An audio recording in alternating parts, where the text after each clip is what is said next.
$50 doesn't buy much anymore, but in this town, it buys a front row seat to a man's humiliation. Trent Larson thought he was purchasing an easy knockout, a local farmer, a heavy bag with a pulse. He never noticed the farmer's eyes, calm, empty, like deep water over jagged rocks. Grease has a way of embedding itself into the whorls of your fingerprints so deeply that no amount of pumice soap can ever scrape it out. Clayton James stared at his hands under the harsh yellow light of the barn. Blackened knuckles. A jagged, poorly healed scar cutting across the back of his left thumb. He smelled burnt wiring and ancient diesel, the distinct metallic stench of a combine harvester giving up the ghost. The heat of the July evening pressed down on his shoulders like a physical weight. Out in the fields, the cicadas screamed in a steady, deafening drone.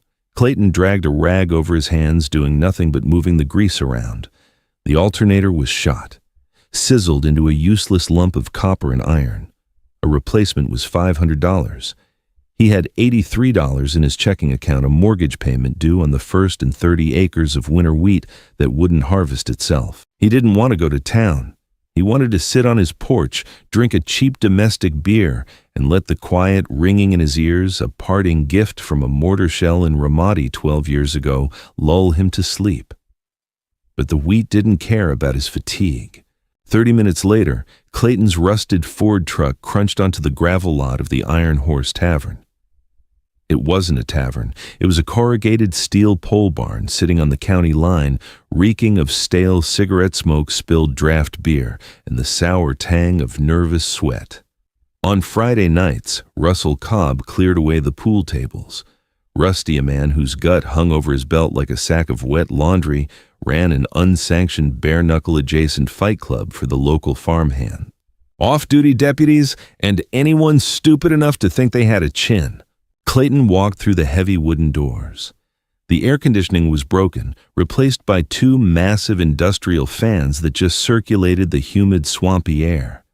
The noise hit him first, a chaotic wall of shouting glass clinking, and the heavy bass of the jukebox fighting against the roar of the crowd. He stood near the back, keeping his shoulders rolled forward, making his 6-foot frame look smaller. He wore faded Carhartt pants, stiff with dried mud, and a plain gray t-shirt stained with engine oil. He ordered a club soda from the bar. "You look like hell, Clayton." Rusty grunted, sliding the sweating glass across the sticky plywood counter. "Combine died," Clayton said. His voice was a low, gravelly rasp. He took a sip. The carbonation burned the back of his throat. "Need cash." Rusty let out a raspy laugh, wiping down the bar with a rag that looked dirtier than the counter. "You ain't gonna find no loans in here tonight, just bad decisions." He nodded toward the center of the room. "Though, if you're feeling suicidal, there's always the open challenge." Clayton followed Rusty's gaze.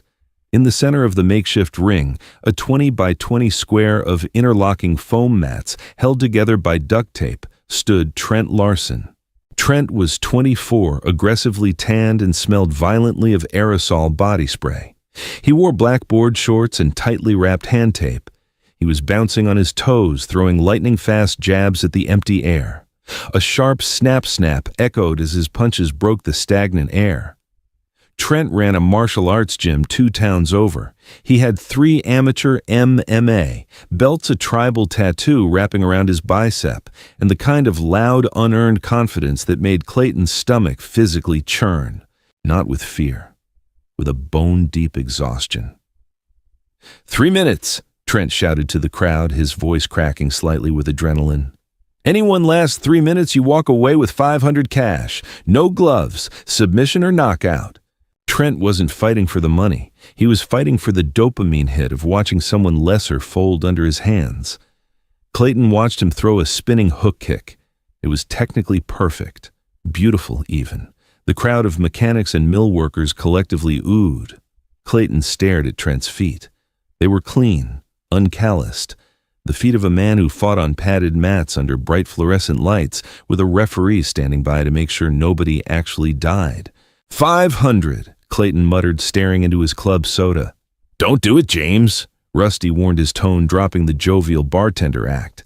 That kid's broken 2 jaws this month. He's fast, and he likes hurting people. Clayton closed his eyes. The headache at the base of his skull throbbed. He hated violence. He had spent his 20s drowning in it. As a SEAL officer, he hadn't just committed violence, he had orchestrated it. He had sent boys younger than Trent into mud brick compounds where the air smelled of cordite and voided bowels. He had spent the last 8 years trying to scrub that cold, calculating part of his brain out with manual labor and silence. But the tractor needed an alternator. Clayton set the glass down. It made a dull, heavy thud on the wood. He rubbed the back of his neck, feeling the tight coiled muscles there. He didn't feel heroic. He felt deeply, profoundly tired. "Hold my drink, Rusty." The crowd parted with a low murmur of confusion as Clayton stepped off the sticky floor and approached the edge of the mats. He didn't vault over the makeshift rope barrier. He didn't puff out his chest. He awkwardly lifted one leg over the rope, then the other, looking like a man stepping over a low fence to check on a stray calf. Trent stopped his shadowboxing. He dropped his hands to his hips, a smirk cutting across his face. He looked Clayton up and down, the muddy boots, the oil-stained shirt, the slight stoop in his posture. "You lost, old man?" Trent asked. The crowd snickered. "I heard 500, Clayton said. His voice barely carried over the whir of the industrial fans. He didn't look Trent in the eye. He looked at the duct tape holding the blue mats together. It was peeling at the corners. "You got a death wish, farmer." Trent laughed, stepping closer. He invaded Clayton's personal space, trying to force eye contact. Up close, Trent smelled like spearmint gum and raw adrenaline. His pupils were blown wide. "I hit hard. I'm not going to go easy on you just because you got dirt on your jeans." Clayton slowly reached down and untied his work boots. He pulled them off, placing them neatly outside the ring. He peeled off his thick wool socks next. His bare feet stepped onto the mats. They were pale, scarred, with thick calluses built up from years of walking on uneven furrows. "Just ring the bell, Trent," Clayton said mildly. Rusty walked to the edge of the mat holding a thick wad of bills. He looked at Clayton with genuine pity.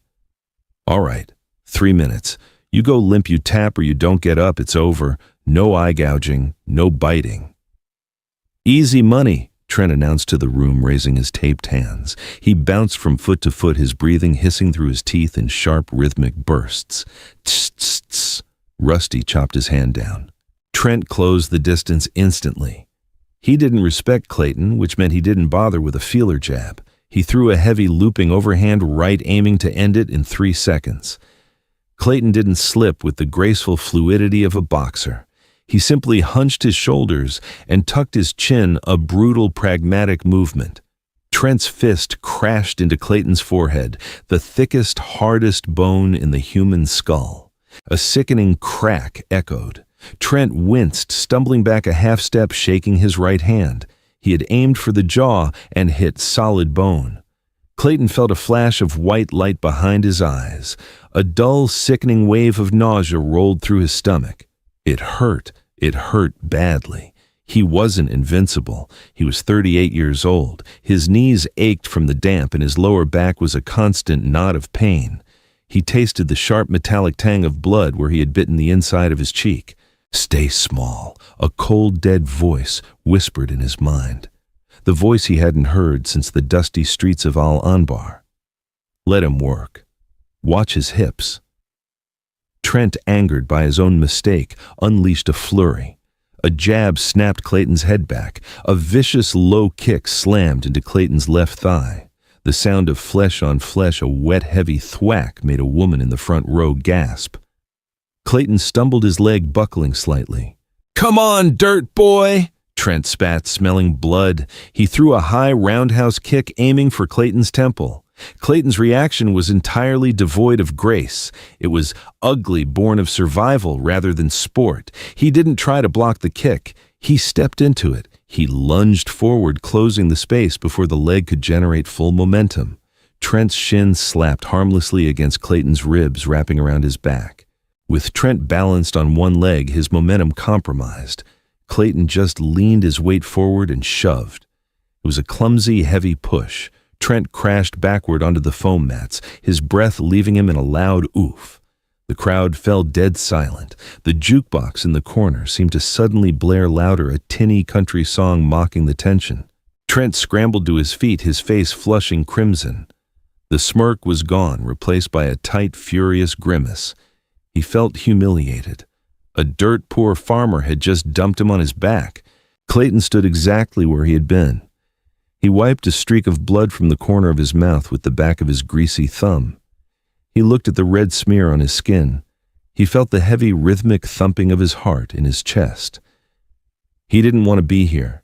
He hated the adrenaline flooding his veins. It felt like poison. "You're dead!" Trent hissed, shifting his stance. He dropped his hands slightly, preparing for a takedown. He was going to take the farmer to the ground, mount him, and cave his face in. Clayton sighed, a short, ragged breath that smelled of stale beer and copper. He rolled his shoulders, feeling the joints pop. He stopped trying to look small. He squared his hips. His stance shifted from the awkward slouch of a tired farmer to a grounded, perfectly balanced base. He didn't raise his fists like a boxer. He kept his hands low open, relaxed. Trent charged, feigning a left hook and shooting for Clayton's waist. He expected the farmer to sprawl or panic or stumble backward. Instead, Clayton stepped slightly to the diagonal. It was a micro-adjustment, barely an inch of movement, but it changed the angle of the entire fight.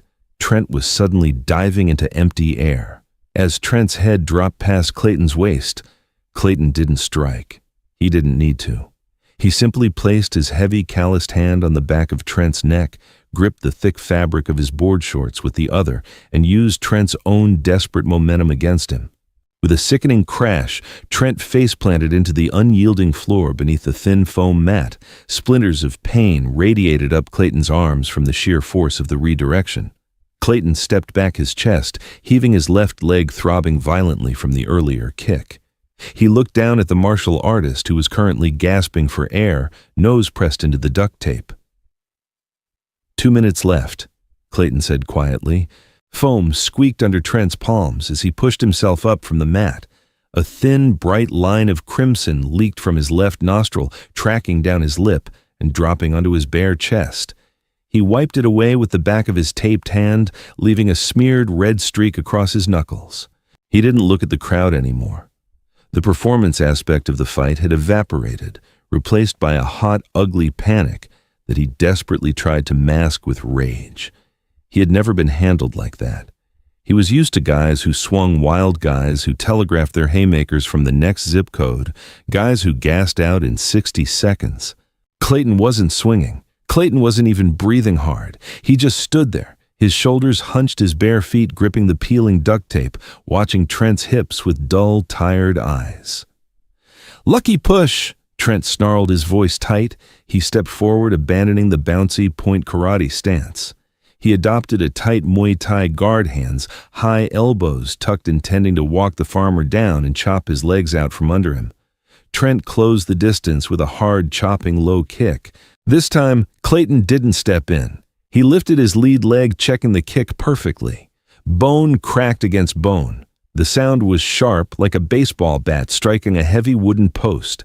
Trent hissed in pain, his shin instantly swelling, but he didn't stop. He planted his foot and threw a brutal elbow aimed at the bridge of Clayton's nose. Clayton slipped it by a fraction of an inch, the coarse fabric of Trent's hand wrap grazing his cheekbone. The proximity brought the violent stench of Trent's aerosol deodorant and fear sweat directly into Clayton's nostrils. It smelled sharp, metallic, acidic. It smelled like every terrified young man Clayton had ever dragged out of a compound in Fallujah. The memory flashed hot and bright, the crunch of glass under combat boots, the static crackle of a radio earpiece, the heavy, suffocating weight of ceramic plates against his chest. Clayton blinked, forcing the desert out of his eyes, dragging himself back to the humid, beer-soaked air of the Iron Horse Tavern. Trent capitalized on the microsecond of hesitation. He locked his hands behind Clayton's neck in a tight plum clinch, pulling the older man's head down. He drove his right knee upward, aiming for Clayton's ribs. The knee connected with a sickening thud. Clayton felt a rib crack. It wasn't a clean snap, but a deep grinding shift in his cartilage that instantly robbed him of his breath. A white-hot spike of agony shot through his left side. His vision swam. The crowd erupted. They smelled blood. Trent tried to throw a second knee. He never got the chance. The pain didn't make Clayton panic. It acted like a switch bypassing the weary farmer and tapping directly into a neural pathway forged over a decade of brutal, unrelenting close-quarters combat training. Clayton didn't try to break the clinch.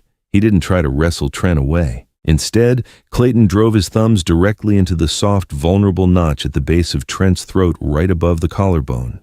He pressed inward and upward hard. Trent choked his gag reflex, firing violently. His hands instantly unclasped from Clayton's neck as his brain screamed at him to protect his airway. Freed from the clinch, Clayton didn't throw a punch. He grabbed the back of Trent's head with his left hand, tangling his thick, grease-stained fingers into the younger man's gelled hair. With his right forearm, he slammed a crossface into the side of Trent's jaw. It wasn't a boxing strike. It was a gross motor movement, ugly and mechanically devastating. The sheer torque twisted Trent's neck forcefully to the side, destroying his balance. Clayton simultaneously kicked Trent's supporting leg out of the calf. They crashed to the mat together. Trent scrambled frantically, trying to shrimp his hips out, trying to implement the Brazilian jiu-jitsu he taught at his gym. He tried to pull half guard. Clayton simply bypassed the guard entirely. He didn't play the sport. He dropped his entire body weight, 210 pounds of dense farm-hardened muscle, directly onto Trent's chest, achieving a mount so heavy it felt like a concrete slab had just been dropped from the ceiling. Trent gasped, his lungs instantly compressing. He tried to bench press the older man off him, a rookie mistake born of pure claustrophobic panic. Clayton easily swam his arms inside Trent's desperate push. He didn't rain down blows. He didn't try to smash Trent's face into the foam. He just flattened himself out, grinding his stubbled chin into Trent's eye socket, creating a horrific, abrasive friction. Clayton slid his left arm under Trent's neck, securing the back of the collar. He walked his right hand across the opposite side of Trent's throat, grabbing a handful of the heavy board-short fabric near the shoulder. It was an Ezekiel choke, modified for bare hands and street clothes. Clayton dropped his forehead to the mat next to Trent's ear and squeezed. He didn't yank. He didn't jerk. He applied the pressure with the slow, terrifying inevitability of an industrial vice. Trent's carotid arteries were pinched shut against his own windpipe. Underneath him, Trent thrashed like a netted shark. He bucked his hips, kicking his legs wildly into the air. His hands tore at Clayton's forearms, his manicured fingernails digging deep half-moons into Clayton's flesh, drawing tiny beads of blood. Clayton didn't even blink. He just held the pressure, his breathing slow, rhythmic, and perfectly controlled through his nose. 3 seconds, Clayton whispered into Trent's ear, his voice devoid of anger, malice, or triumph. It was a simple statement of biological fact. Trent's face turned a deep mottled purple. The thrashing became sluggish. The wild, wide-eyed panic in his eyes began to glaze over, replaced by the dark, encroaching tunnel of unconsciousness. At the edge of the mat, Rusty stood frozen, a wet rag dangling from his hand. The entire tavern was dead silent, save for the hum of the broken AC units and the frantic squeaking of Trent's bare heels against the mat. Before Trent's eyes rolled back completely, his right hand slapped the mat in a weak, frantic rhythm. Tap, tap, tap. Clayton let go instantly. He didn't jump up and pound his chest. He didn't glare at the crowd. He slowly pushed himself off the younger man, rolling to the side and getting to his knees. His breath was coming slightly faster now, catching sharply on the broken rib. He pressed a hand against his left side, his face tightening into a grimace of pure exhaustion. Trent rolled onto his side, coughing violently. Huge, ragged gasps of air tore through his bruised throat. He curled into a fetal position, clutching his neck, humiliating tears of oxygen starvation pricking the corners of his eyes. He looked up at Clayton, expecting a taunt, a sneer, a kick. Clayton wasn't even looking at him. He was looking at his work boots sitting neatly at the edge of the mat. Clayton stood up. A severe limp dragged his left leg down as he walked over and picked up his socks. He sat on a nearby wooden stool, methodically pulling the thick wool over his pale feet, then sliding his boots on. He left the laces loose. Bending over hurt too much. The silence in the room was absolute. It was thick, heavy, and intensely uncomfortable. The men who had been screaming for blood a minute ago were now staring at the bottom of their beer bottles, suddenly very interested in peeling the labels. They had come to watch a flashy show. They had just watched a man get dismantled with terrifying, emotionless efficiency. It felt too real, too intimate. Rusty walked over his heavy boots thudding against the plywood floor. He extended a thick calloused hand holding 5 crumpled $100 bills. Clayton took the money. The paper felt damp with Rusty's sweat. He folded it neatly once and shoved it deep into the front pocket of his oil-stained Carhartts. Christ, James, Rusty muttered, his voice barely a whisper.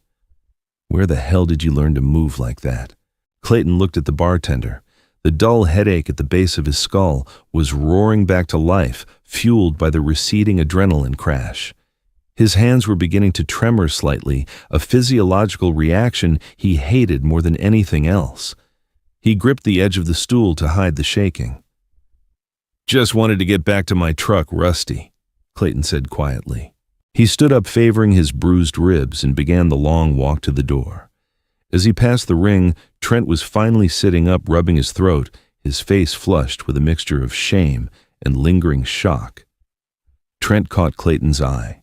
He opened his mouth, perhaps to demand a rematch, perhaps to hurl an insult to salvage his shattered ego. Clayton stopped. He looked down at the martial artist. He noticed the slight tremble in Trent's jaw, the defensive posture of his shoulders.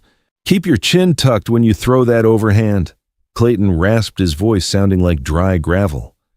"And tape your wrists tighter. You're going to break a scaphoid hitting like that." Trent just stared, his mouth snapping shut.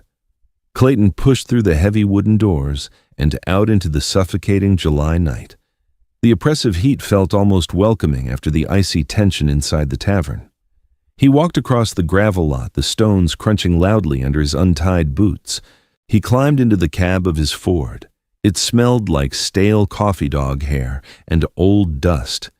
He inserted the key, twisting it. The starter whined in protest for a solid 5 seconds before the engine finally caught shuddering violently before settling into a rough, uneven idle. Clayton slumped against the worn cloth of the bench seat. He closed his eyes.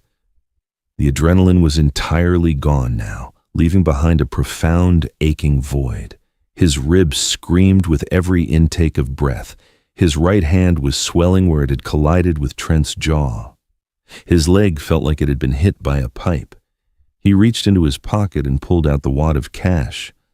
$500. He stared at it in the dim green glow of the dashboard lights. It wasn't a trophy. It was a transaction. He had traded pieces of his body and a fleeting, ugly glimpse into his past for a piece of copper and iron. He put the truck in gear and pulled out onto the empty county highway. The headlights cut a weak yellow cone through the darkness. The cicadas were still screaming. The next morning, the sky was the color of bruised iron. A heavy summer storm was brewing, threatening to soak the fields before he could get the wheat cut. Clayton stood at the parts counter of O'Reilly Auto, sipping a styrofoam cup of black coffee that tasted like burnt plastic. He moved stiffly, every shift in weight sending a jolt of pain through his side. "Got it right here, Clayton." Gary, the parts manager, said, hauling a heavy cardboard box onto the counter. "Remanufactured alternator for the John Deere. That'll be $482 even." Gary looked up, noticing the dark purple bruise blooming across Clayton's cheekbone and the stiff, awkward way he held his left arm. "You take a spill off the tractor, James." Clayton pulled the 5 crumpled $100 bills from his pocket and laid them flat on the counter. "Something like that. Tripped over a stump in the dark." "Gotta watch your step," Gary chuckled, ringing up the transaction and counting out $18 in change. "Getting too old to be bouncing off the dirt." "Yeah," Clayton muttered, sliding the box toward his chest. "Too old." An hour later, Clayton was back under the harsh, glaring lights of his own barn. The smell of grease diesel and ozone filled the air. He wrestled the heavy alternator into the cramped engine bay of the combine. It was agonizing work. Every time he had to torque a bolt, his fractured rib ground against the surrounding muscle. Sweat stung his eyes, mixing with the grease on his face. He didn't feel victorious. He didn't feel like a man who had humbled a bully. He just felt like a farmer racing a thunderstorm. He tightened the final mounting bolt, groaning as a sharp spasm hit his back. He connected the wiring harness, the plastic clip snapping into place with a satisfying, definitive click.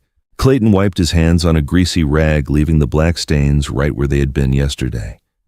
He climbed up into the cab of the massive green machine. He settled into the worn operator's seat, turning the ignition key. The diesel engine roared to life on the first crank. The voltage meter on the dashboard immediately pegged to a healthy 14 volts. The new alternator hummed underneath the floorboards, a steady, even mechanical vibration. Clayton sat there for a long moment, listening to the rhythmic chug of the engine. He looked out through the dusty windshield at the 30 acres of golden wheat swaying in the rising wind. He reached down, put the combine into gear, and drove out into the field. The work was waiting. It always was. If you enjoyed this raw, grounded story about the heavy cost of pride and the quiet grit of survival, make sure to smash that like button and share it with someone who appreciates a real, gritty narrative. Don't forget to subscribe to the channel for more deeply human stories that cut through the noise and show you what happens when reality hits the mat. Drop a comment below. Would you have stepped into that ring?